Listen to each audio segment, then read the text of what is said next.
맨해튼 여행 다음날 아침입니다. 숙소 근처 베이글 카페에 왔습니다.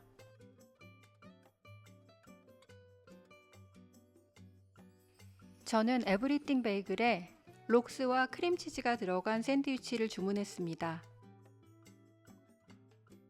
아침을 든든히 먹고 딸이 사는 곳으로 향합니다. 낯선 미국 고속도로의 풍경을 눈에 열심히 담아봅니다.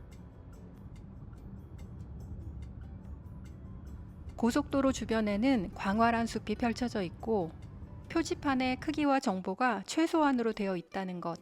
휴게소 표지판에 맥도날드, 스타벅스, 타코벨 등의 로고가 표시되어 있다는 점이 특이했습니다.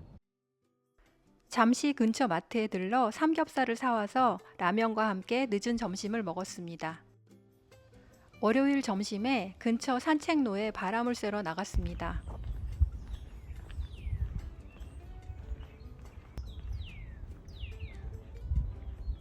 새소리를 듣고 귀여운 동물 친구들을 만나니까 자연과 한층 더 가까워진 느낌이 듭니다. 7월 중순을 향해 가고 있지만 이곳은 초가을 정도의 날씨인 것 같습니다. 월요일에 딸이 친구 생일 케이크를 만들어 가기로 해서 케이크를 장식할 과일을 사려고 트레이더 조에 왔습니다. 온 김에 어떤 과일들이 있는지 살펴봤습니다. 데코용 과일로는 딸기와 블루베리를 샀습니다. 사과 품종도 참 다양한데요. 이 슈가비 품종이 맛있다고 해서 다음에는 사볼 예정입니다. 재즈 품종은 단단한 과육과 신맛이 특징이라고 합니다. 감자는 우리나라보다 크기가 좀 큰 듯한데 땅콩처럼 생긴 티니타이니 감자는 처음 보는 모양이었습니다. 장보기를 마치고 REI 매장에서 옷도 잠시 구경했습니다.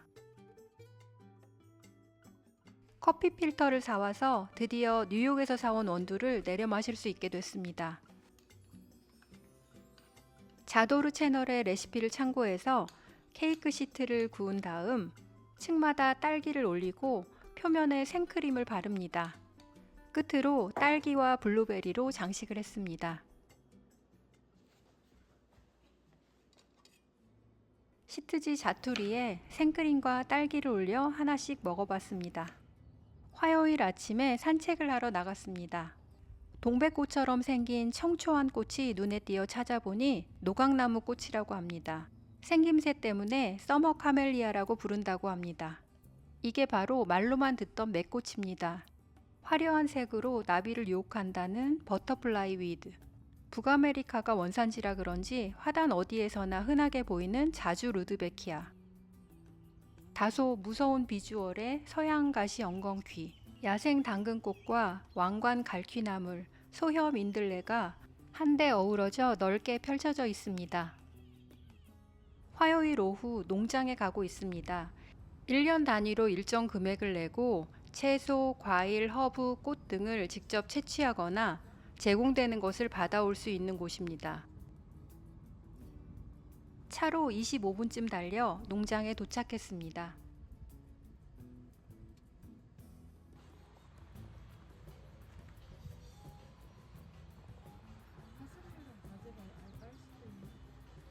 오늘은 파슬리와 딸기, 바질, 라즈베리와 작은 꽃다발 1개 정도의 꽃을 채취할 수 있나 봅니다.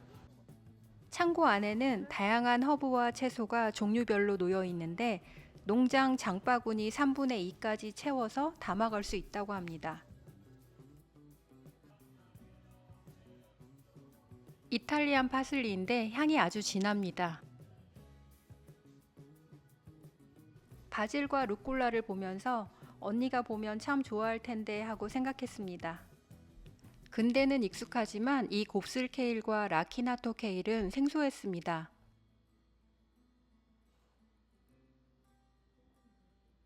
우리에게 친숙한 마늘 정도 있어서 신기했습니다.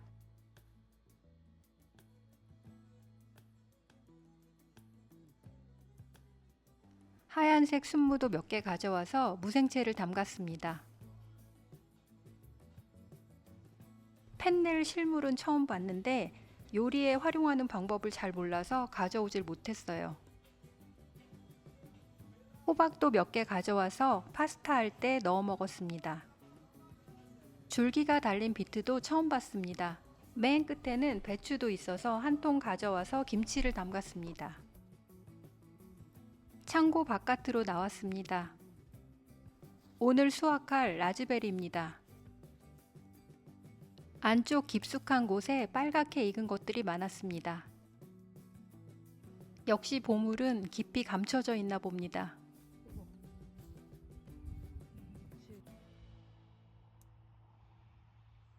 이제 꽃을 꺾어 보려고요. 동그란 공 모양의 꽃송이가 예쁜 천일홍입니다. 이렇게 꽃 이름이 팻말로 표시되어 있습니다. 스냅드래곤은 금어초로 불립니다. 하얀 레이스를 뿌려놓은 것 같은 올라야.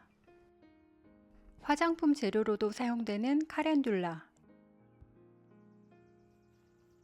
백일홍과 베첼러 버튼이라고 불리는 수레국화입니다. 서양 토플입니다.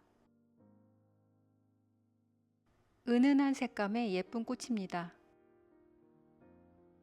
이 꽃은 밀집꽃이라 불리는데 생화이지만 만지면 얇은 플라스틱처럼 바스락거립니다.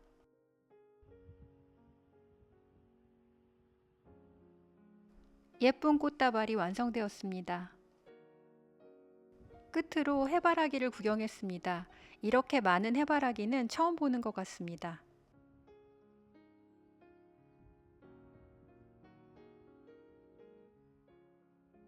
농사일 마치고 돌아가는 농부 같아 보이나요? 농장을 나와서 길가의 아이스크림 가게에 들렀습니다. 해먹에 앉아 아이스크림을 먹는 것도 여름날의 풍류라고 할 수 있을 것 같습니다. 집에 가는 길에 근처 호수에 잠깐 들렀습니다. 주변에 호수가 몇 군데 있는데 여름이 되면 물놀이도 하고 낚시도 한다고 합니다.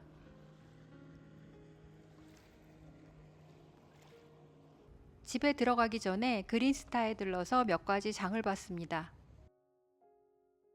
그래놀라와 파스타, 각종 가루류를 이렇게 필요한 만큼 살 수 있게 되어 있습니다. 벽면을 가득 메운 향신료들이 인상적입니다.